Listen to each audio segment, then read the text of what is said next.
Thank you Jesus. Praise the Lord. ಕರ್ತನಲ್ಲಿ ಪ್ರೀತಿಯ ದೇವರ ಮಕ್ಕಳೇ, ಈ ಭಾನುವಾರ ಸಾಯಂಕಾಲ ವೇಳೆಯಲ್ಲಿ ದೇವರು ನಮಗೆ ಕೊಟ್ಟಂಥ ವಾಗ್ದಾನ ವಚನ ನೋಡಿಕೊಳ್ಳೋಣ. 2 ತಿಮೋತಿ 2ನೇ ಅಧ್ಯಾಯ 13ನೇ ವಚನ.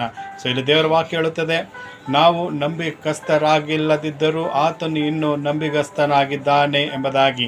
ಕರ್ತನಲ್ಲಿ ಪ್ರೀತಿಯ ದೇವರ ಮಕ್ಕಳೇ, ಇವತ್ತು ನೀವು ಅನೇಕರ ವಿಷಯದಲ್ಲಿ ನಂಬಿಕೆ ಇಟ್ಟಿದಾಗ ಅವರೆಲ್ಲರೂ ನಿನ್ನ ಕೈ ಬಿಟ್ಟಿರಬಹುದು, ನಿನ್ನ ಆತ್ಮೀಯರ ಬಂಧು ಬಳಗರು, ನಿನ್ನ ಸ್ನೇಹಿತರು. ಆದರೆ ಇವತ್ತು ನೀನು ಆ ಯೇಸು ಕ್ರಿಸ್ತನ ಮೇಲೆ ನಂಬಿಕೆ ಇಟ್ಟಿದಾಗ ನೀನು ಇವತ್ತು ಅಪನಂಬಿಗಸ್ತನಾಗಿದ್ದರೂ, ನೀನು ನಂಬಿಗಸ್ತನಾಗಿಲ್ಲದಿದ್ದರೂ ಕೂಡ ದೇವರ ವಿಷಯದಲ್ಲಿ ನೀನು ಅಪನಂಬಿಕೆ ಮತ್ತು ಅಪನಂಬಿಗಸ್ತನಾಗಿದ್ದರೂ ಕೂಡ ಆ ದೇವರು ನಿನಗೇನು ಮಾಡ್ತಾರೆ, ನಂಬಿಗಸ್ತರಾಗಿ ಆತನು ನಿನ್ನ ವಿಷಯದಲ್ಲಿ ಕಾರ್ಯ ಮಾಡ್ತಾನೆ. ಇವತ್ತು ಎಲ್ಲರೂ ನಿನ್ನ ಕೈ ಬಿಟ್ಟರು, ಆತನು ಯೇಸು ಕ್ರಿಸ್ತನ ನಿನ್ನ ನಂಬಿಕೆ ಇಟ್ಟಿದಾಗ ಆತನು ಏನು ಮಾಡ್ತಾನೆ, ನಂಬಿಗಸ್ತನಾಗಿ ನಿನ್ನ ಕೈ ಹಿಡಿದು ನಡೆಸ್ತಾರೆ ಎಂಬುದಾಗಿ ನಾವು ಈ ದೇವರ ವಾಕ್ಯದಲ್ಲಿ ನೋಡ್ತೇವೆ. ಮತ್ತೊಂದು ಆವರ್ತಿ ದೇವರು ಈ ವಾಕ್ಯವನ್ನು ಈ ಸಾಯಂಕಾಲ ವೇಳೆಯಲ್ಲಿ ನಮ್ಮ ಮತ್ತು ನಿಮ್ಮೆಲ್ಲರ ಆತ್ಮಿಕ ಲಾಭಕ್ಕಾಗಿ ಆಶೀರ್ವಾದ ಮಾಡಲಿ. So may God bless this word, you and your family.